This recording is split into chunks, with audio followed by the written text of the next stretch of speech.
So I just finished swapping wheels, and you're probably looking at it and wondering, aren't those OEM? Yes, that's correct, they are. I'm going to tell you why I went with these wheels. They're actually the base model wheel from the GR86. So when I started doing research for a wheel, my goal overall was I want another set of wheels and tires for drifting, for car control. So if I'm going to slide around on them, they don't need to be brand new. Why spend that money? And two, if I can find a used set with decent tread tires, then why not? I don't need to spend a lot of money on tires. I thought OEM, and I knew that the base model came with 17s. A lot of discrepancy about whether it'll fit big brake kits, because my Trueno comes with these factory Brembo 4-pod calipers in the front and then 2 pods in the rear. Now, if you look really closely, you can see it's real close to the spoke, but there's a few millimeters of space, so there's definitely cushion there.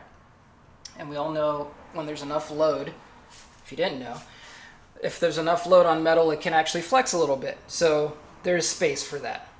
Now, if you're wondering, well, why not just go with a bigger wheel? That'll clear it anyway. Not necessarily.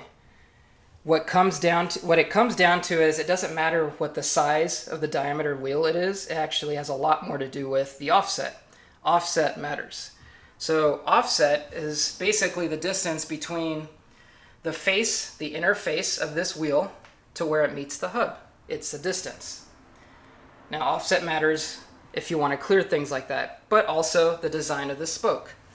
And knowing that it was OEM, Toyota, thank you, they actually designed this to fit over our big brake wheels. And that also includes not just GR86s, but BRZs, and then also the first gen F4S, GT86, and BRZ.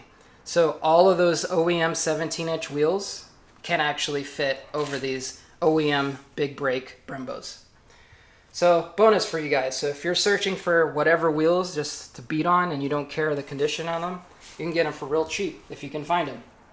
So I came across this set. It was a good price. I picked them up. I verified the clearance now, and everything fits. It rolls with ease while it was in the air. No interaction with the wheel to the brakes. So plenty of clearance.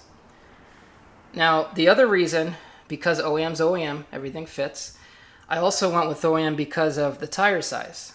Now, I didn't care to go wider. I didn't care to go with a high-performance tire.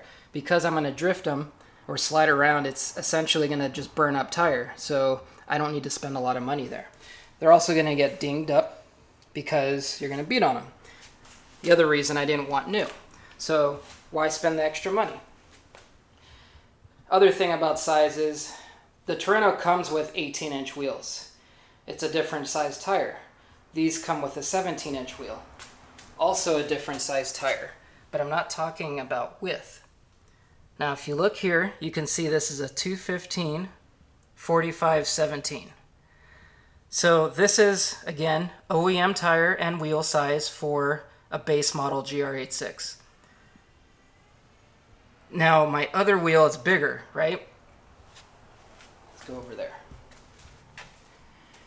These just came off the Trueno. These are an 18-inch wheel. They're wrapped in the Michelin Pilot Sport 4.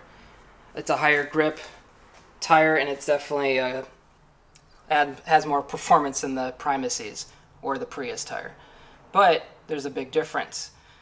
Well, I shouldn't say big, but no pun intended. This is a bigger rim, 18-inch wheel, right? So we see that the 215, the width of the tire is exactly the same, but the tire sidewall and rim size changes. So let me just tell you what's the difference between this 215/40 18 versus a 215/45 17. That's the 17-inch OEM versus the 18-inch OEM. It's all about side profile of the tire. So basically, in layman's terms, the 40 is a ratio of sidewall and a ratio to the width of the tire. So both the tires are 215-inch wide. They're both the same. What it comes down to is the ratio of how tall the sidewall is. So this 40 is actually a shorter or more shallow sidewall than the 45 on the 17-inch rim. So this is essentially a lower profile tire than the other tire that I have on the car right now.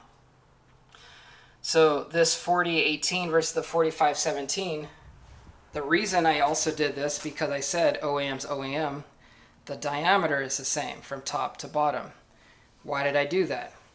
Basically because when you now that I have these other wheels on, the diameter is the same, so my speedometer doesn't change. The ratio that it's rolling down the road doesn't change.